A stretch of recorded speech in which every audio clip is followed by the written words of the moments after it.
Hello, നമസ്കാരം എല്ലാവർക്കും. ജിന്നിൻ്റെ മാലാഖ പെണ്ണിൻ്റെ കഥ തുടരുന്നു. ലൈക്ക് ചെയ്യണേ, ഷെയർ ചെയ്യണേ, സബ്സ്ക്രൈബ് ചെയ്യണേ. എല്ലാവരും ഈ കഥ കേൾക്കണം, എല്ലാവരും എനിക്ക് സപ്പോർട്ട് ചെയ്യണം. അങ്ങനെ പരസ്പരം ഇവർക്ക് കാണാൻ കഴിയാതെ അങ്ങനെ പിരിയേണ്ടി വന്നു. ഒരു ഫോൺ വിളിയില്ല, കാണാൻ കഴിയില്ല, എഴുത്ത് അയക്കാൻ കഴിയില്ല. അങ്ങനെ നാളുകൾ കഴിഞ്ഞു. ഇവൾ ഓർഫനേജിൽ കുട്ടികളുമായും മറ്റു കുട്ടികൾ നല്ല കളിയും ചിരിയുമായി അങ്ങനെ ഫ്രണ്ട്സുമായി ഒത്തു പോവുകയായിരുന്നു. അങ്ങനെ അവൾക്ക് നല്ലൊരു ജോലി നേടണം എന്നുള്ള വാശിയായി. അങ്ങനെ നല്ലൊരു ജോലി വാങ്ങണം എന്നുള്ള വാശിയായി അവൾക്ക്. വാശിയിലൂടെ പഠിച്ചെടുത്തു. അതിനിടയിൽ കുടുംബക്കാർ വന്നു അവളുടെ സൈൻ കിട്ടാൻ വേണ്ടി. അതെല്ലാം വാങ്ങിച്ചു പോയി. പിന്നെ ആ ഭാഗത്തേക്ക് തിരിഞ്ഞു നോക്കിയിട്ടില്ല. അവരൊരു വിവരമില്ല, അന്വേഷിക്കാറുമില്ല.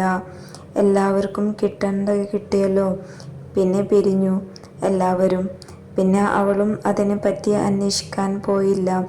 അവളുടെ ഏറ്റവും വലിയ സമ്പത്ത് എന്ന് പറയുന്നത് അവളുടെ ഉമ്മയും ഉപ്പയുമായിരുന്നു.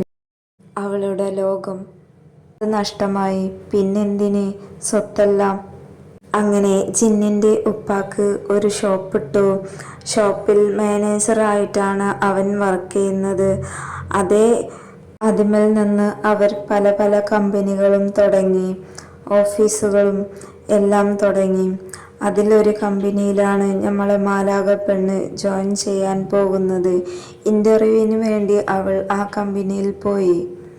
അവിടുത്തെ കമ്പനിയിൽ തന്നെയാണ് നമ്മുടെ ജിന്നും ജോലി ചെയ്യുന്നത്. അവിടുത്തെ എല്ലാവരും കലിപ്പം സാറ് എന്നാണ് പറയുക ജിന്നിന്. ഇൻ്റർവ്യൂവിന് പോയ ആദ്യ ദിവസം തന്നെ പുറത്ത് വെച്ച് അവർ പരസ്പരം വഴക്കിട്ടു. ഒരു അമ്മൂമ്മ നടന്നു വരുന്നത് കാണാതെ അവന് സ്പീഡിൽ വണ്ടി എടുത്തുപോയി. ആ അമ്മൂമ്മൻ്റെ മേത്തേക്ക് ചളിവെള്ളം തെറിച്ചു. അപ്പോൾ മാലാഖ പെണ്ണിന് വല്ലാതെ ദേഷ്യം വന്ന് സ്പീഡിൽ പോകുന്ന വണ്ടിമേൽ അവൾ ഒരു കല്ലെടുത്തെറിഞ്ഞു. കല്ല് കറക്റ്റായിട്ട് ഗ്ലാസ്സിന്മേൽ തട്ടി. അവനക്ക് വല്ലാതെ ദേഷ്യം വന്നു. അവളെ കാര്യം നോക്കിപ്പോയി അമ്മൂമ്മനെ അപ്പുറത്തേക്ക് ആക്കിയിട്ട്. അവൾക്കറിയില്ലായിരുന്നു ഇവൻ്റെ കമ്പനിയിലാണ് ഇവൾ ജോലി ചെയ്യാൻ വരുന്നത് എന്ന്. അവൻ്റെ ഓഫീസിൽ പോയിട്ട് കലിപ്പെട്ട് എല്ലാവരോടും ദേഷ്യത്തിൽ സംസാരിച്ചു കൊണ്ടേയിരുന്നു. ഇന്ന് എന്താണ് ബോസിന് ഇത്ര ദേഷ്യം? എവിടെയോ ഉടക്കിയിട്ടുണ്ട്, അതാണ് കലിപ്പൻ സാറിന് ഇത്ര ദേഷ്യം എന്ന് എല്ലാവരും പറഞ്ഞു. ഇന്ന് ആർക്കാണാവും ചോറ് എന്ന് പറഞ്ഞു അവിടെയുള്ള എല്ലാവരും. ഈ കലിപ്പൻ സാറിനെ ഒതുക്കാൻ ഏതെങ്കിലും ഒരു കാന്താരി വന്നിരുന്നെങ്കിൽ എന്ന് അവരെല്ലാവരും പറഞ്ഞു. ആ സമയത്താണ് നമ്മളുടെ മാലാഖയുടെ വരവ്. അങ്ങനെ ഇൻ്റർവ്യൂവിൽ എല്ലാവരും വന്ന് അറ്റൻഡ് ചെയ്യാൻ ഉള്ള ലിസ്റ്റിൽ മാലാഖ പെണ്ണിൻ്റെ പേരുണ്ടായിരുന്നു. അങ്ങനെ മാലാഖ പെണ്ണിൻ്റെ പേര് വിളിച്ചു. അവൾ പോയി. ഇൻ്റർവ്യൂവിൽ 4 പേരുണ്ടായിരുന്നു. 2 സാർമാരും 2 മേഡന്മാരും. അവരെല്ലാം മാറി മാറി ചോദ്യങ്ങൾ ചെയ്തു. ഈ ജോലി എന്തിനു വേണ്ടിയിട്ടാണ് യൂസ് ചെയ്യുന്നത്? ഈ ജോലി എന്താണ് ഇത്ര അത്യാവശ്യം? ഒറ്റയ്ക്കല്ലേ ഉള്ളൂ? അപ്പോൾ അവൾ പറഞ്ഞു, എനിക്ക് ഒരു അനിയനും അനിയത്തിയുമുണ്ട്. അവർ എൻ്റെ കുഞ്ഞു മക്കളാണ്. അങ്ങനെ പറഞ്ഞു. അവർക്ക് ഞാനല്ലാതെ മറ്റാരുമില്ല എന്ന്. അപ്പോൾ അവർ പറഞ്ഞു, ഓക്കെ, ഇവിടെ അപ്പോയിൻമെൻറ്റ്. അവൾക്ക് അത് കേട്ടിട്ട് തുള്ളിക്കളിക്കാൻ തോന്നിയെങ്കിലും ഇവിടെ കലിപ്പൻ ഉള്ളതുകൊണ്ട് അവൾക്ക് തുള്ളിക്കളിക്കാൻ പറ്റില്ലായിരുന്നു. കാരണം പിന്നീടുള്ള ഓരോ നാളുകളും എങ്ങനെയായിരുന്നു എന്ന് അവൾക്ക് അറിയില്ലായിരുന്നു. വന്നത് ഒരു പുലിമടയിലാണല്ലോ ഞാൻ വന്നുപെട്ടത് എന്ന് അവൾ ആലോചിച്ചു. അവളെ കണ്ണുകളിൽ നോക്കുമ്പോൾ അവൾക്ക് വല്ലാത്തൊരു ഫീലിങ്സ് ഉണ്ടായിരുന്നു. പക്ഷേ അവൾക്ക് അവൻ്റെ കണ്ണുകളിൽ നോക്കാൻ പോലും കഴിഞ്ഞില്ല. അവൻ്റെ നോട്ടത്തിൽ അവൾ ഒന്ന് പതറി. പിന്നീട് അതെല്ലാം കഴിഞ്ഞു. അവിടെ നിന്ന് ഇറങ്ങി. പിറ്റേ ദിവസം ജോലിക്ക് പോകണമല്ലോ. അപ്പോൾ ഷോപ്പിൽ പോയി 2 കൂട്ട ഡ്രസ്സും എടുക്കാം.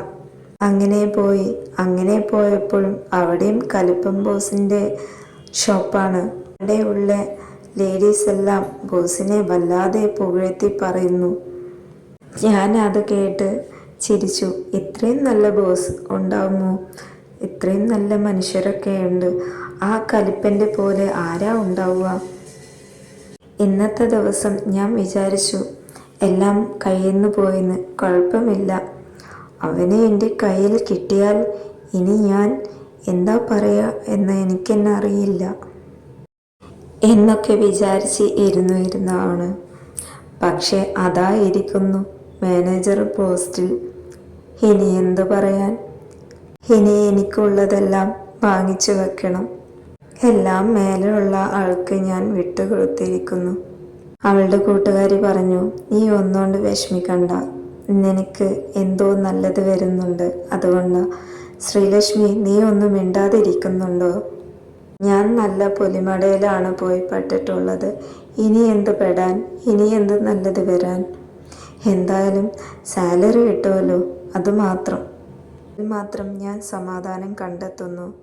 എൻ്റെ അനിയനിക്കും അനിയത്തിക്കും നല്ല ഭക്ഷണം കൊടുക്കാലോ, നല്ല ഡ്രസ്സ് വാങ്ങിച്ചു കൊടുക്കാലോ. എനിക്ക് അവർക്ക് ഞാനും മാത്രമേ ഉള്ളൂ. ഇവർ ഓർഫനേജിൽ പിള്ളേരാണ്.